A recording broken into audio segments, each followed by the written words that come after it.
Out of the grey streets of London there came something blindingly colourful and profoundly jolly. Their origins are a mystery. Some say they are a time-travelling folk rock band. Others say they made a pact with the demon hundreds of years ago. Most people would say they're an acoustic band who formed after graduating from the Royal College of Music. All we know is they're still performing to this day. Touring England with their brand new live album, with a discography dating as far back as 1973. Trust me when I say it is one thing to hear it played, but seeing it performed is something close to wizardry. 6 members and up to 40 instruments, all over the span of one concert, including crumhorn, bassoons, recorder, violin, mandolin, guitars, keyboard, and percussion. By some good luck, their self-titled debut album, Gryphon, has also become the soundtrack to a new fantasy film, Little Night. When making Little Night, we had a very specific idea of what the soundtrack should sound like. It should sound like Gryphon.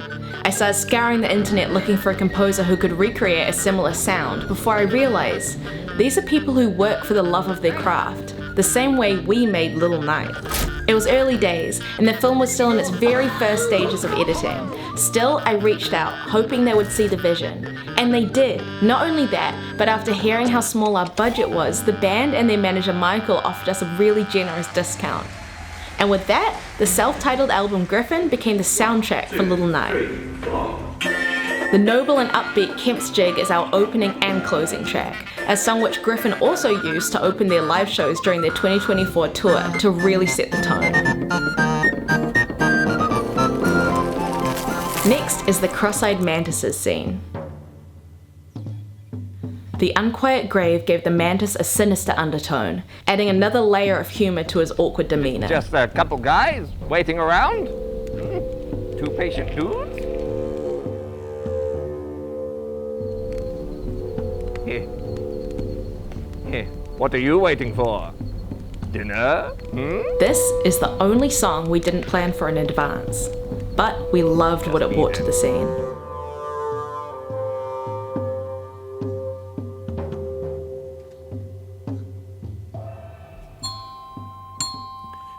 T-Rex, named because of the use of 3 recorders, does not need to rush itself to know it's doing its job.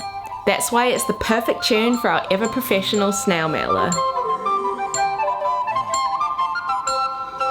This is one of the most light and whimsical tracks from the album, which is exactly what we wanted for our cutest little guy. Snail delivery.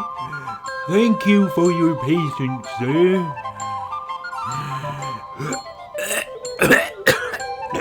For the downtime, in between the characters and the theme songs, we use Crossing the Styles for some cozy fireside vibes, and I think it speaks for itself. We're going to finish tonight with a fairly extended medieval instrumental piece called a stompy. It's very much medieval discotheque music. 13th century Slade, I believe it's been described as. Wait. Shh. Here it comes. And lastly, my absolute favourite, a stompy for the fly.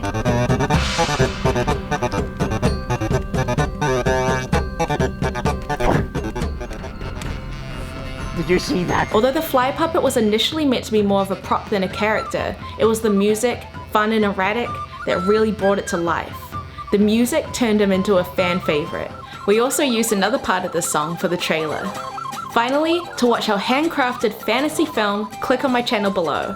Likes and comments are a great way to support my channel, and I appreciate every single one. I've linked all of the live performances below, or you can go listen for yourself to this unique take on medieval folk rock by searching Gryphon on any of your streaming services. And if you live in England, you can search Gryphon tour dates to see their upcoming live shows. I hope one day I'm lucky enough to see them too.